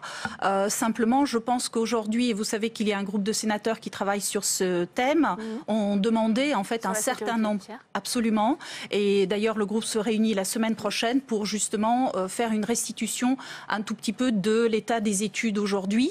Donc observons. Voyons ce qui va se passer. 2 ans ont été annoncés pour voir ce que pourrait donner cette mesure. Voilà, regardons un petit peu, mais spontanément, la méthode est quand même quelque peu contestée et contestable parce que justement les territoires n'ont pas été suffisamment associés. Alors messieurs, avant de vous donner la parole, je vous propose de réécouter justement Emmanuel Macron sur cette question des 80 km/h. Ça va commencer au 1er juillet, on le fait pendant 2 ans. Et je prends ici 2 engagements. Le premier, durant ces 2 années, l'argent qui sera perçu s'il y a des contraventions qui sont données, parce que j'entends les gens, je reçois des lettres, j'entends les motards en colère ou les automobilistes en colère qui disent ça c'est pour les caisses de l'État. Tout l'argent qui sera prélevé sur ces routes, on le mettra et on assurera la transparence pour les hôpitaux qui soignent, guérissent les blessés de la route. Bon. La deuxième garantie que je veux vous donner, c'est qu'on rendra transparent les résultats. Si ça n'a pas d'efficacité, si ça ne marche pas, ben on ne continuera pas. Alors que j'accueille Vannick Berberian, bonjour, merci d'être avec nous. Vous êtes président de l'Association des maires ruraux de France. On va effectivement analyser ce discours d'Emmanuel Macron. On parlait de cette disposition des 81 km/h. Jean-Claude Tissot, c'était une mesure qui vous inquiétait particulièrement ? Je ne sais pas si elle m'inquiète, mais je pense qu'il faut se poser la question pourquoi 80 km/h? Est-ce qu'on n'a pas la connaissance des résultats qu'il pourrait y avoir si on descend à 80 km/h? Je pense que la vraie question, c'est si vraiment c'est l'accidentologie qui nous inquiète, qui inquiète le président, c'est les voiries, dans quel état elles sont. Et pour ceux qui ont géré des collectivités, que ce soit départementales ou communales, la voirie a toujours été, enfin, est depuis longtemps une variable d'ajustement dans les budgets. Et l'état des routes s'est dégradé grandement, je vais dire, et immanquablement, l'accidentologie a augmenté. Donc, peut-être 80 km/h, mais je regrette, comme mes collègues, que la discussion ne soit pas allée au bout, au moins au Sénat, et que pour savoir si véritablement c'est une mesure efficace. Et puis, ça aurait permis de savoir si les camions, comment ils vont rouler, les voitures vont être à la même vitesse, les 2 roues, comment ils s'inscrivent dans cette démarche. Donc voilà, je me pose une question. Je précise, Jean-Claude Tissot, que vous êtes sénateur de la Loire. Voilà. Excusez-moi. Jean-Marc Gabouty, sur cette mesure et au-delà de ça, sur le discours du chef de l'État aujourd'hui. En résumé, sur le discours, le chef de l'État aujourd'hui ne pouvait pas faire autrement. À ce stade, on ne revient pas en arrière sur une telle mesure.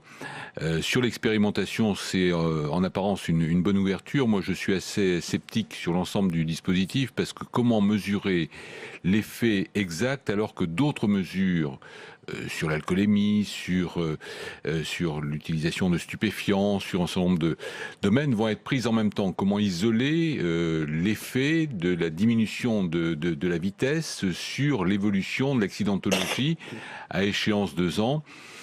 Moi, je crois qu'on ne reviendra pas en arrière. Hein. J'en suis à peu près persuadé. Je souhaite que l'accidentologie diminue, comme tout le monde, mais le retour en arrière me paraît très peu probable. Et je ne suis pas d'accord, même si vous le savez, je soutiens la politique du président de la République, je ne suis pas d'accord sur le fléchage qui est annoncé, parce que les amendes de police aujourd'hui sont ventilées en direction des collectivités locales pour l'amélioration des routes, en direction de l'AFIT pour les infrastructures, avec un financement relativement faible. Quelle part va-t-on prendre demain pour le flécher vers les hôpitaux, l'assurance maladie? Je suis un peu sceptique sur ce dispositif. Vannick Berberian. Mais moi, écoutez, je suis d'accord avec ce qui s'est dit sur le plan de la conduite automobile. Je voudrais plutôt souligner la méthode qui en dit long sur la gouvernance. C'est-à-dire que c'est depuis Paris que le ministère de l'Intérieur va décider à combien je vais rouler entre chez moi et Châteauroux. Et entre chez moi et Châteauroux, il y a la caractéristique de la route. Et c'est ça qui doit indiquer la vitesse à laquelle on doit rouler. Ici, il n'y a personne qui a envie de se mettre dans un platane. C'est un sentiment qui est partagé par tout le monde. Et donc, peut-être qu'il aurait été utile de laisser cette responsabilité au département, qui connaît bien son réseau routier, aux maires, qui connaissent bien les routes qui passent chez eux, et au préfet et à la sécurité routière du département concerné, qui ont une bonne vision de ce qui se passe. Voilà, c'est une autre manière de faire. Et je crois que le fait d'imposer à tout le monde de manière uniforme, encore une fois, un type de vitesse, ça ressemble un petit peu à la manière de faire de la gouvernance d'hier. Françoise Gatel, c'est vrai qu'il y a eu beaucoup d'inquiétudes des élus sur cette recentralisation du pouvoir. On a entendu l'AMF, l'ARF et également les départements de France cette semaine. Qu'avez-vous pensé justement de la réponse du chef de l'État aujourd'hui, puisque cette intervention était destinée justement à peut-être casser cette image auprès des territoires? Absolument. Je pense qu'il y a une expression assez forte de toutes les associations d'élus qui trouvent qu'il y a un peu trop de centralisation, alors que le président de la République, lors du congrès de l'AMF, a bien déclaré son amour pour les collectivités et la reconnaissance de la capacité d'initiative et du sens de responsabilité des élus. Ensuite, on se rend compte que dans les actes et dans les faits, la chose se décline beaucoup moins aisément. Aujourd'hui, le président de la République est allé dans un territoire. Moi, je ne dis pas qu'il est allé dans une commune rurale. Alors, ça fait l'objet de critiques, c'est-à-dire, il reste en ville, on lui reproche d'être en ville. S'il voulait parler au territoire, moi, je trouve qu'il a bien fait de choisir un territoire. Ça veut sans doute dire qu'il est attentif aux remontées des associations et des élus, voire des parlementaires, et que ça, aujourd'hui, je pense que c'est un enjeu essentiel pour le pays, parce que le pays doit marcher sur 2 jambes. L'État qui doit accomplir ses fonctions régaliennes et les territoires qui savent et qui sont responsables pour décider au plus près du terrain ce que peut être l'efficience. Et l'exemple de la route est un très bon exemple pour montrer qu'il y a des endroits où des routes, il faut peut-être les mettre à moins de 80, d'autres à plus de 80. Donc, moi, j'entends. Maintenant, moi, je ne m'appelle pas Thomas, mais j'aurais pu m'appeler Thomas. Parce que on attend de vérifier que cette parole du président de la République, à qui on peut accorder ce crédit, elle va aujourd'hui résonner un peu comme une alerte et une alarme dans l'administration, et qu'on va rentrer dans un dialogue plus vertueux, plus responsable et de confiance avec les élus. Martha de Cidrac, est-ce qu'il a réussi son opération justement qui était destinée à réhabiliter un peu son image auprès de la classe ouvrière, de la classe populaire, des retraités ? Alors, le choix de l'école, moi, m'interroge personnellement parce que je pense que la ficelle est un petit peu grosse. Jusque-là, c'était les premiers de cordée. Maintenant, voilà, on s'adresse et on choisit un lieu très emblématique, l'école de nos enfants, c'est important. Une école rurale, c'est un autre message qui ne passe pas inaperçu. Donc moi je crois que oui, c'est une bonne opération de communication. J'ai fait l'exercice de lire ces mots, ces propos, sans regarder l'image. Et là, on a un autre éclairage quand même. Moi, je n'ai rien vu de très concret dans les propos, dans ce qui a été dit aujourd'hui. Il s'est toujours vanté de faire ce qu'il dit. Moi, je n'ai pas souvenir que pendant la campagne, il nous est parlé de cette limitation de vitesse, mais peut-être que je me trompe. En tout cas, il me semble que c'est quelque chose qui est apparu par la suite. Donc là encore, ça nous renvoie à la méthode et à ce volontarisme affiché. Et puis moi, une phrase quand même, ma collègue parlait des communes, communes, État, je suis tout à fait d'accord, mais il y a une phrase qu'il a dite, alors je vais lire ma petite fiche parce que je ne voudrais pas me tromper de mots, quand il dit « Les économies de l'État serviront à payer les communes pour compenser ». Lorsqu'il avait parlé, vous savez, de la CG, de la dotation, etc., enfin un certain nombre de sujets un peu plus... les économies de l'État, moi je veux bien, hein, je suis tout à fait, ça ne peut que plaire une telle phrase, mais quelle économie quand on sait qu'aujourd'hui, dans tout ce qui est initié, on ne voit pas véritablement de dépenses de l'État. Or, je crois quand même que dans les communes et dans le monde rural, on est aussi un petit peu inquiet de cela parce que personne ne peut être contre un certain nombre d'annonces qui sont faites aujourd'hui par l'exécutif et par le président, mais est-ce qu'on finance tout cela ? Voilà. Donc moi, les dépenses de l'État me semblent être quelque chose de très important. Or, il n'en a pas beaucoup parlé aujourd'hui, même pas du tout. Alors avant de continuer ce débat en plateau, on retourne à la salle des conférences où nous attend Saveria Rojek. Vous êtes avec Pierre Laurent, sénateur communiste de Paris. Absolument. Bonjour Pierre Laurent, merci de répondre à nos questions. Après cette interview d'Emmanuel Macron, vous appelez à mobiliser les citoyens face au président qui mobilise les médias. C'est ça que vous retenez de cette heure d'entretien ? Oui, parce qu'à part monopoliser l'antenne médiatique pendant plus d'une heure aujourd'hui et probablement dimanche de la même manière pour faire la pédagogie de la même politique sans rien annoncer de nouveau, sans tenir compte des mobilisations qui se développent dans le pays, je pense que la seule conclusion qu'on peut tirer de cette interview, c'est qu'il faut amplifier la pression pour le faire changer de cap, parce que sinon, ni pour les retraités, ni pour les cheminots, ni pour les services publics, il n'y aura rien de neuf. Il n'y avait pas un seul bouger dans l'intégralité de son intervention. Comment, sur les cheminots, sur la réforme ferroviaire, comment analysez-vous cette reprise progressive de la dette ? Est-ce que pour vous c'est une main tendue en faveur justement de la concertation des syndicats, des représentants de la SNCF? Non, c'est le signe d'une difficulté du gouvernement qui n'arrive pas à convaincre que d'un côté il prétend relancer le service public et de l'autre côté il maintient pour le moment la dette SNCF, parce que la ministre l'avait déjà dit, le président de la République le dit à nouveau, il dit on va la reprendre, on ne sait pas quand, mais vous inquiétez pas, on va le faire. Il arrive même à dire faites-moi confiance. Mais s'il veut annoncer des mesures précises sur ce sujet, pourquoi ne le fait-il pas cette semaine à l'Assemblée nationale où le texte est débattu? Pourquoi il ne le fait pas dans les réunions avec les organisations syndicales? Donc il y a en vérité des paroles qui pour le moment sont du vent pour essayer d'endormir la contestation qui grandit dans le pays. Et vous l'avez trouvé rassurant sur d'autres dossiers, voulant expliciter sa politique, notamment vers les retraités, sur la hausse de la CSG? Écoutez, sur les retraités, je l'ai trouvé assez catastrophique, parce que aller dire merci à des gens à qui on vient de prendre plusieurs dizaines d'euros par mois, alors même que ce sont des gens qui ont du mal à finir leur fin de mois, c'est quand même assez gonflé quand on vient juste avant, comme il l'a fait, de justifier à nouveau la théorie des premiers de cordée qui a conduit à l'allègement de l'impôt de solidarité sur la fortune. Donc non, un président pas du tout convaincant, répétant les mêmes choses, utilisant un ton professoral dans une classe très jolie par ailleurs. C'était la seule chose positive de l'interview, c'est que la classe était très joliment décorée par les enfants et les instituteurs. Merci Pierre Laurent, merci pour cette réaction, merci beaucoup. Merci beaucoup Saveria, et on parle sur ce plateau de cette question de la ruralité, de la baisse des dotations. Quelle a été la réponse du chef de l'État? Je vous propose de les réécouter. Pour la première fois, je m'étais engagé à le faire. Toutes les petites communes, toutes, elles ont eu leur dotation maintenue. Il ne faut pas raconter non plus des carabistouilles à nos concitoyens. Hein. La dotation cette année, elle est maintenue. Les places de parking qui ont augmenté, etc., c'était avant même la réforme de la taxe d'habitation. La taxe d'habitation, les communes, elles auront la compensation à l'euro. Et j'ai lancé un programme de modernisation de notre fiscalité locale pour qu'elle soit aussi plus juste et plus simple. Mais pas d'impôt nouveau. Mais pas d'impôt nouveau. Il faut redistribuer les impôts, peut-être d'ailleurs donner un bout d'impôt national à certaines collectivités. On l'a fait pour les régions. Mais enfin, la taxe d'habitation, je vais vous dire, je n'ai aucun regret. C'est l'impôt le plus injuste qui soit. C'est un impôt qui touche la France périphérique, dont vous parlez souvent dans vos journaux télévisés.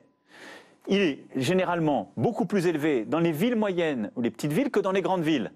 Parce que dans les grandes villes, les gens sont plus riches. Et vous confirmez, tout le monde en sera exonéré à la fin du quinquennat? Oui. C'est en effet l'objectif que je remplis. J'avais dit 80%, je souhaite que ça puisse être la totalité, parce que si un impôt n'est pas bon pour 80% des Français, il n'est pas bon pour tous. Mais on le fait par étapes. Vous en verrez la première étape au 1er novembre prochain. Jean-Claude Tissot, à la fois sur la baisse des dotations et sur la question de la taxe d'habitation, là aussi le chef de l'État l'a confirmé, elle sera supprimée pour tous les Français à la fin du quinquennat. Oui, moi je demande à voir d'abord, on n'est pas encore dans un an, et la baisse de dotation, ce qu'il annonce ici, c'est absolument faux, parce qu'on sait très bien que les baisses de dotation sur les communes ont baissé.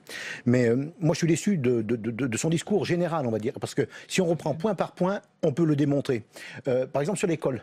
Sur l'école, il dit, le discours qu'il avait fait ici le 17 juillet 2017, dans la conférence des territoires, il avait dit les écoles rurales ne seront pas la variable d'ajustement. Sauf qu'aujourd'hui, dans le cadre de la carte scolaire 2018, pour mon département de la Loire, il y avait 39 postes à trouver avec la mise en place des CP à 12, dans les REP et REP+. La dotation d'État du ministère, c'était 15, il en manquait 14. Où est-ce qu'on les prend ? Où est-ce qu'on les a pris? Sur les territoires ruraux. Donc vous voyez, et après on peut décliner toutes les problématiques. On n'a pas entendu parler, par exemple, de la carte judiciaire. Alors qu'aujourd'hui, tous les tribunaux d'instance vont disparaître. C'est aussi encore, on pénalise encore les territoires ruraux. Pour revenir à la taxe d'habitation, moi ce qui m'inquiète, c'est que apparemment, donc, les communes auront une dotation. Une dotation, c'est au bon vouloir du ministre en place. Chaque loi de finances va être, la dotation pourrait être discutée.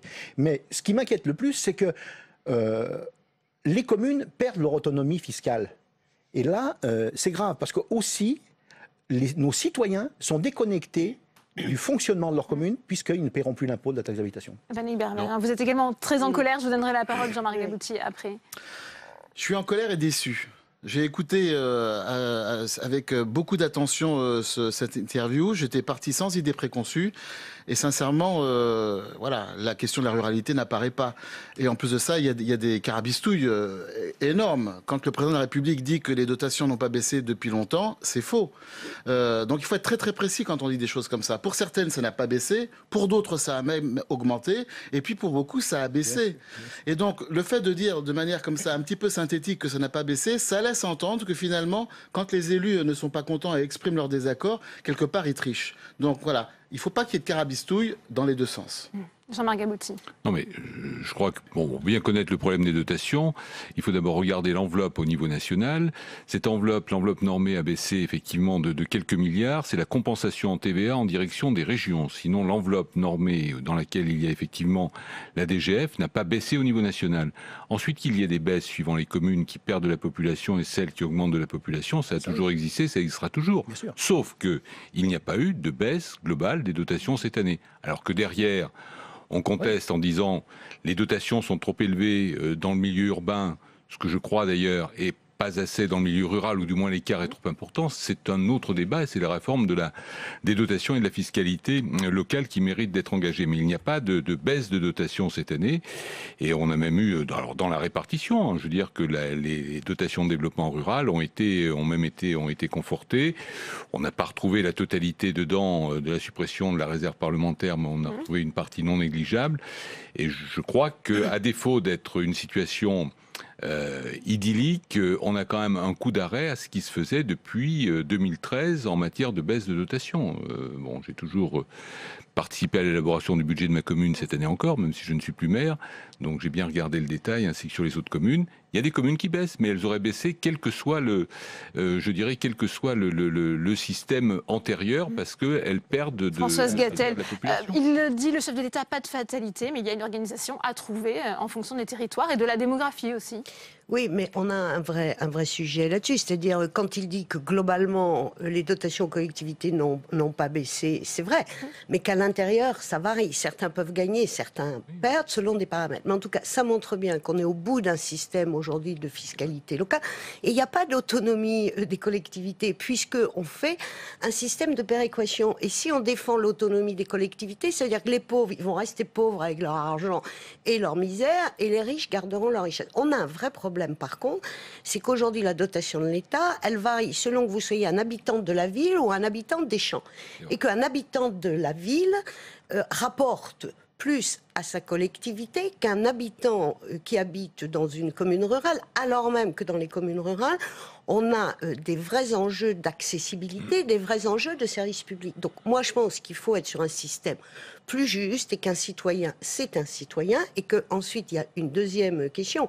Il faut réinventer les ressources des collectivités, mais de toute façon, à la fin, il y aura sans doute des gagnants et des perdants compte tenu du budget de l'État. Mais toutefois, moi, je pense qu'il y a quelque chose d'important, c'est le lien entre le contribuable et sa commune.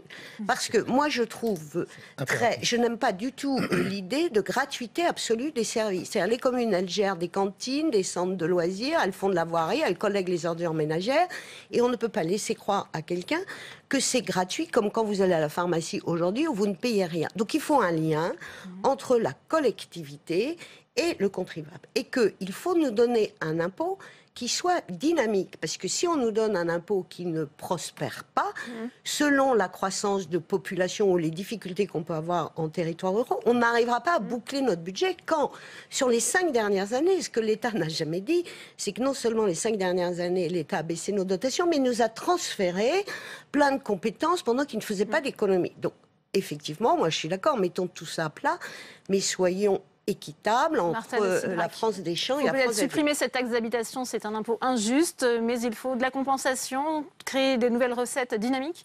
Oui, tout à fait, mais au-delà du sujet de la dotation pure, en réalité, une dotation, pourquoi faire? S'il s'agit là de l'aménagement de nos territoires, il s'agit de la proximité vis-à-vis de nos citoyens. Mon collègue Tissot a évoqué les tribunaux qui ferment dans certains territoires. Moi, j'en ai un dans mon territoire. On a écrit avec le maire de ma ville, Saint-Germain-en-Laye, en l'occurrence à la ministre, pour alerter sur ces services de proximité qui, dans nos territoires, disparaissent. Avec ce que disait Françoise Gatel aussi est tout à fait vrai, avec des compétences qui nous reviennent de plus en plus dans les territoires, avec de moins en moins de moyens. Donc, bien évidemment, au global, les dotations, il y a des choses qui ont été dites autour de cette table, je ne vais pas revenir là-dessus, mais la taxe d'habitation est également un lien qui, aujourd'hui, relie les élus locaux à leur population, puisque c'est quand même aujourd'hui encore les communes qui décident du taux. Donc, ce sont des... Aujourd'hui, on s'attaque, en tout cas, c'est le sentiment qui remonte du terrain, on s'attaque un petit peu à ce qui est véritablement la proximité de nos territoires et le lien qu'il peut y avoir entre les communes et les habitants. Et donc ces services-là, il ne faut surtout pas les perdre parce que ça va à l'encontre de ce que l'on souhaite. Jean-Marc Gabouty, le chef de l'État, a souhaité par cette opération de communication casser son image de président des villes, de président des riches. Est-ce qu'il y est parvenu, selon vous? Oui, c'est raté. Mais ça, c'est l'image qu'on lui a collée. Je crois que le président de la République, il a fait un exercice d'explication. Effectivement, certains peuvent être déçus qu'il n'y ait pas d'annonce nouvelle, mais il a déjà annoncé suffisamment de choses. On ne peut pas à la fois lui reprocher qu'il va trop vite, qu'il se précipite dans les réformes, et dire qu'il n'a pas encore annoncé quelque chose de nouveau. Je crois qu'il faut être cohérent, effectivement, sur le sujet. C'est un exercice d'explication, de pédagogie. On sait que le retour en termes d'efficacité sera peut-être un petit peu plus long parce qu'il s'attaque aux problèmes économiques et que son véritable objectif social, c'est effectivement le développement économique, l'emploi, la lutte contre le chômage. Et les résultats, effectivement, on ne les aura pas nécessairement le mois prochain. Non, si l'objectif c'était de ne pas parler aux ruraux, là, pour le coup, c'est une réussite. Si l'objectif c'était effectivement de raccommoder un petit peu les choses et aller au-delà de la caricature qui est positionnée de manière un peu facile, effectivement on peut être déçu. Mais bon, moi je disais tout à l'heure qu'on ne peut pas reprocher au président de la République l'inaction en matière d'équilibre du territoire depuis 40 ans. Voilà. Et donc, c'est pour ça qu'il a créé aussi un espoir. C'est pour le fait de vouloir que les choses changent dans la manière de faire.